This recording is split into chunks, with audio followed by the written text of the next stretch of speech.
Hoy vamos a hablar de los libros que hay que leer en otoño. Hay una novela que es la que mejor representa el otoño y esta es Cumbres borrascosas de Emily Bronte. Yo lo he leído recientemente, lo he leído en una edición antigua, lo compré de segunda mano, como veis está bastante hecho polvo, pero me hacía ilusión comprarlo ya.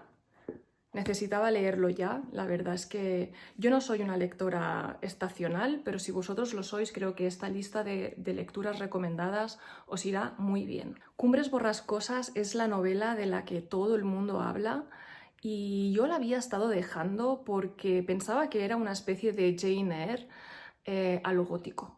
Y me he llevado una gran sorpresa. Esta novela es increíble, es fascinante. Lo cierto es que literariamente Emily Bronte está por encima de su hermana Charlotte, aunque Charlotte me encanta y el Jane Eyre es buenísimo. La verdad es que Cumbres borrascosas es una novela que tiene 1000 capas. Yo me he pasado toda la novela pensando cómo lo hace, cómo lo consigue. Es que está tan bien hecho, los personajes, la trama, el ambiente.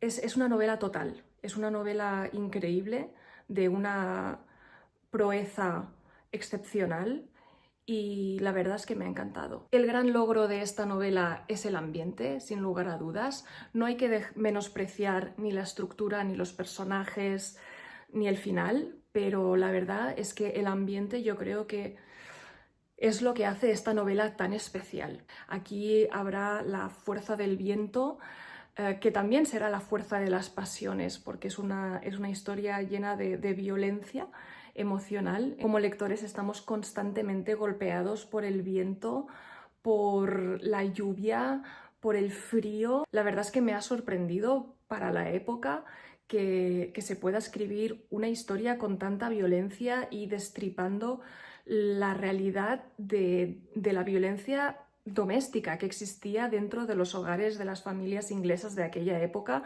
que desgraciadamente también ha persistido durante los siglos. No es para nada una novela comme il faut, es una novela muy atrevida que se atreve a hablar de las pasiones bajas, de los sentimientos, de los resentimientos. La escritura es extremadamente visual, lo cual es muy sorprendente para la época, ya que no existía el cine, pero la verdad es que estás en la historia. Es una novela que está súper bien ambientada, no solo por el clima, sino los diálogos son extraordinarios, las escenas, cómo recrea, cómo sitúa los personajes, es extraordinaria. Yo no soy especialmente fan de las novelas góticas, ni de misterio, ni, bueno, así oscuras o la Dark Academia, pero tengo que decir que esta es la gran novela y si hay que leer una en este otoño es esta.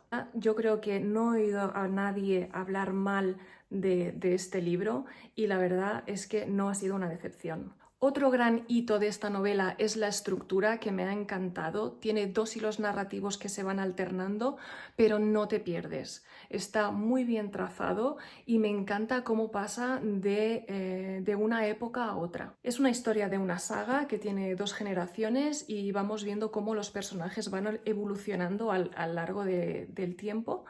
Y lo cierto es que los personajes son una pasada. Son increíbles, son redondos, son profundos.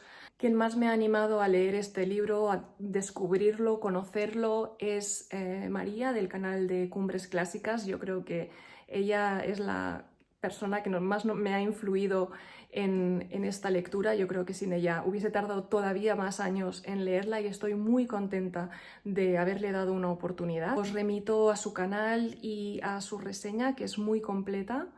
Y estoy de acuerdo en todo lo que dice. Tal vez para mí simplemente el amor entre los personajes sí que es tóxico. Adaptaciones al cine. Yo he visto dos, la de 1939 de Laurence Olivier y también la de 2009, la miniserie en 2 episodios. La de 1939 es una adaptación parcial porque solo trata la primera parte del libro, la primera generación, porque hay dos generaciones en la novela y es cierto que Heathcliff no es Heathcliff, o sea, Laurence Olivier le falta ese punto brutal, animal, violento de Heathcliff, no está, eso no lo encontramos y no es Es una versión más que una adaptación. La miniserie de 2009 es un mejor ejercicio, es una adaptación. La verdad es que intenta cubrir toda la historia. Lo que sí que no me gustó es que cambia la estructura, cuando la estructura es una genialidad, es súper original y a mí me encantó. El hilo narrador para mí debería haber sido respetado y además no es algo que sea difícil de ejecutar. Simplemente tenían que hacer flashback en el momento que tocaba. Otra cosa que tampoco me gustó de la miniserie es el personaje de Nelly, bueno, Elena en mi novela, porque tengo una edición antigua de cuando todavía se traducían los nombres, y Nelly no es el personaje de Bronte. Nelly en la novela es una mujer fuerte, es una mujer que sabe plantar cara, es una mujer decidida, y en cambio en la película, bueno, o en la miniserie, es un personaje dudoso que se está justificando, llorona, no representa para nada una de las narradoras de la historia, o la gran narradora de la historia. Me falta ver la adaptación de Juliette Binoche y de Ralph Fiennes, esta no la he visto. Está por salir una nueva adaptación que saldrá en 2026, el día de San Valentín, con Margot Robbie. Acaba de salir el tráiler, ha corrido como la pólvora en redes. A mí no me ha gustado porque parece una versión de 50 sombras de Grey, y algo que dice María en su canal que tiene para mí toda la razón del mundo es que el amor que hay entre los personajes no es un amor carnal. Sí que es un amor de dependencia, es un amor tóxico, con mucha violencia y donde hay mucha ira. Otro libro que hay que leer en otoño es Thérèse Raquin de Émile Zola. Este libro yo lo recomiendo porque es macabro. Además, la historia pasa en el París negro, sucio, húmedo. La escena en el parque para mí es otoñal, completamente otoñal, y es una historia sórdida y macabra donde también salen lo peor de los seres humanos por una historia, no sé si de pasión o de lujuria, pero en cualquier caso es una historia macabra, sórdida, es un Romeo y Julieta feo, cruel, vil, y que no os podéis perder. También hay adaptaciones al cine, no me han gustado, lo siento, la novela es infinitamente mejor y es un libro que vais a disfrutar muchísimo. Otra lectura que os recomiendo para este otoño es la leyenda El monte de las ánimas de Gustavo Adolfo Bécquer. Seguramente habréis leído en algún momento de vuestra vida Rimas y leyendas. Bien, pues esta es una de las leyendas, y es que El monte de las ánimas es una historia típica y tradicional de Todos los Santos. Yo recomiendo leerla para esta fecha, y lo que a mí me sorprendió de esta lectura fue el momento en el que se explica que las mujeres leían historias de terror la noche de Todos los Santos. Tenemos la creencia de que Halloween es una importación que nos viene del extranjero y que nosotros no tenemos esta tradición de las historias de miedo, del dar miedo, y el Monte de las Ánimas rompe con esta creencia. La noche de Todos los Santos ha sido una noche en la que se celebraba a los muertos, pero también se contaban historias de terror.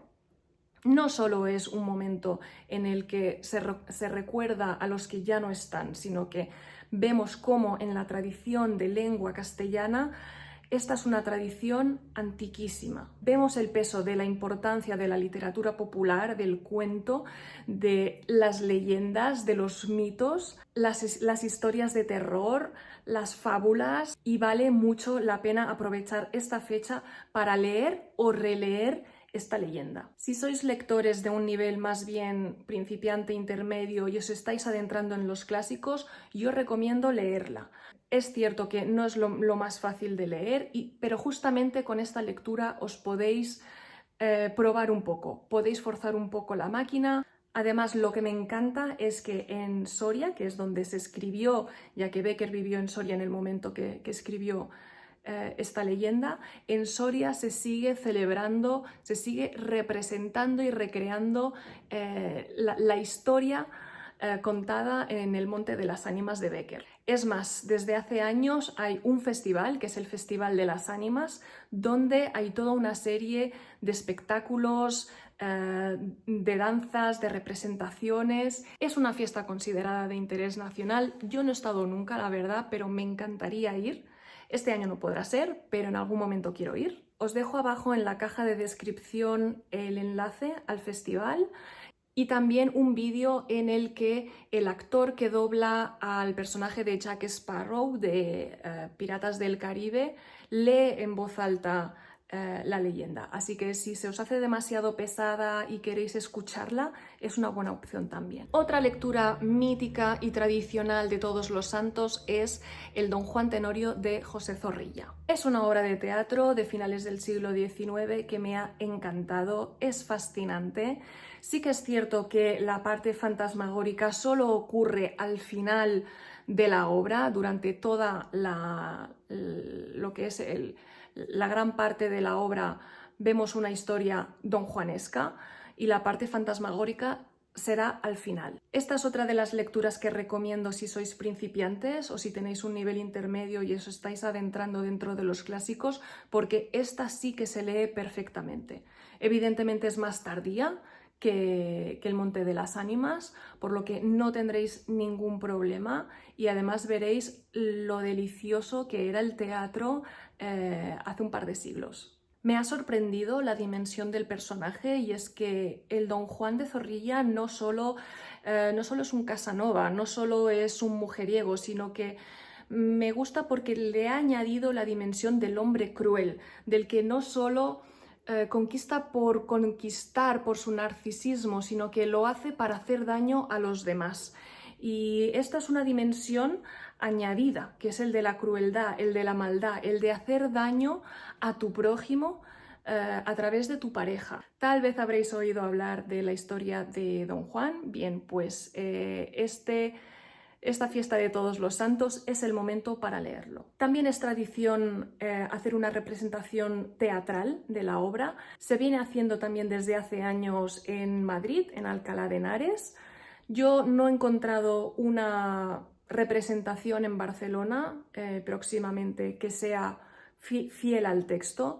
Sí que se hacen versiones cómicas, adaptaciones, bueno, adaptaciones divertidas, pero me gustaría ver también en algún momento de mi vida la obra de teatro. Una lectura más y vamos a cuentos y vamos a ver los cuentos de Maupassant. Yo tengo estas dos ediciones que son varios cuentos de Maupassant y el más conocido, el que sería más a destacar es el Orla.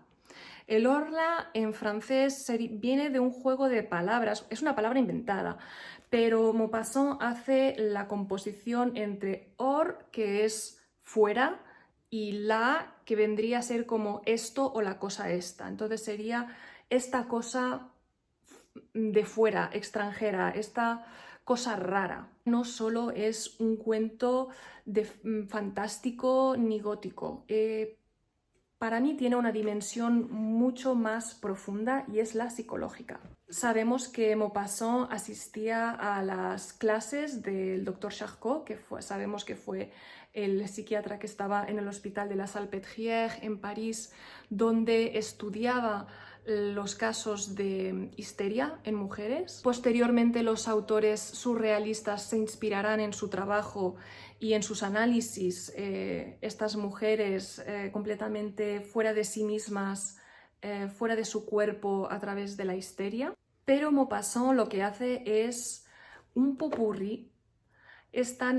Hay un montón de elementos que forman parte de lo que luego serán los estudios en psicología y en psiquiatría. Este es mucho más que un cuento de terror, es un cuento que avecina lo que vendrán a ser los estudios en psicología y en psiquiatría, porque trata no solo lo sobrenatural, sino también la complejidad de la mente humana. Y es que Maupassant indaga en la mente humana y hace ese juego y hace ese juego en el que no sabemos si lo que le ocurre al personaje le está pasando o se lo está imaginando. Y es que tal vez todas esas leyendas, todas esas supersticiones, creer en Dios, Maupassant se cuestiona si todo eso existe y nos hace reflexionar sobre ello. El cuento tiene la forma de un diario, lo cual es una idea brillante, porque el diario ese es el lugar íntimo,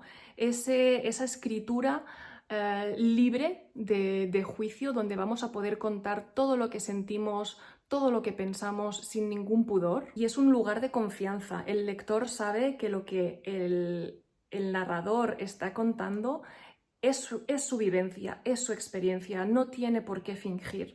Con lo cual, escoger el diario personal es una fórmula que funciona perfectamente para poder desarrollar una historia en la que va a haber un juego entre lo real y lo imaginario. Yo diría que aunque Maupassant intenta tratar o quiere tratar el tema de lo fantasmagórico, se está adentrando ya en el cuento psicológico. También veremos cómo el personaje se cuestiona la existencia de Dios, pero también la existencia de seres superiores que no vemos, pero que sabemos que existen, como ya sean los ángeles, los espíritus, fuerzas del más allá. Y hay un juego entre lo real, lo imaginario, pero también las enfermedades mentales. A lo largo de todo el cuento hay una exposición de enfermedades mentales que a día de hoy conocemos y tienen nombre, como viene a ser el trastorno de ansiedad, la depresión, la esquizofrenia, la paranoia, la bipolaridad o incluso la piromanía.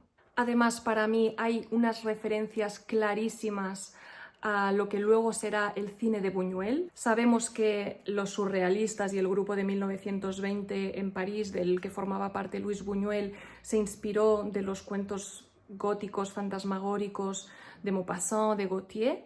Y para mí, en este cuento de Maupassant hay una referencia clara a la que será su película El ángel exterminador, pero también a El perro andaluz, con esa escena mítica en la que vemos el ojo de un carnero que será rasgado. Yo no sé si Luis Buñuel había leído El Orla o no, pero yo no he podido evitar hacer el símil porque es que es tal cual. Y tengo que decir que El ángel exterminador es una película brutal que no os podéis perder. Si queréis leer poesía, yo recomiendo leer en otoño a Baudelaire. Es la época perfecta para adentrarse en este autor, si no lo habéis leído ya. Su obra más conocida es Las flores del mal.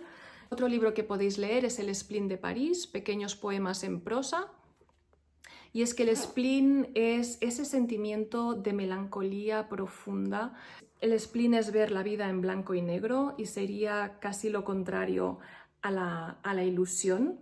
Así que si estáis buscando algo con un punto de nostalgia, descubrir el spleen de Baudelaire es muy buena ocasión ahora en otoño. Así que nada, estas son algunas lecturas para otoño. Dejadme en los comentarios si habéis leído alguna y nos vemos muy pronto en un próximo vídeo. Chao.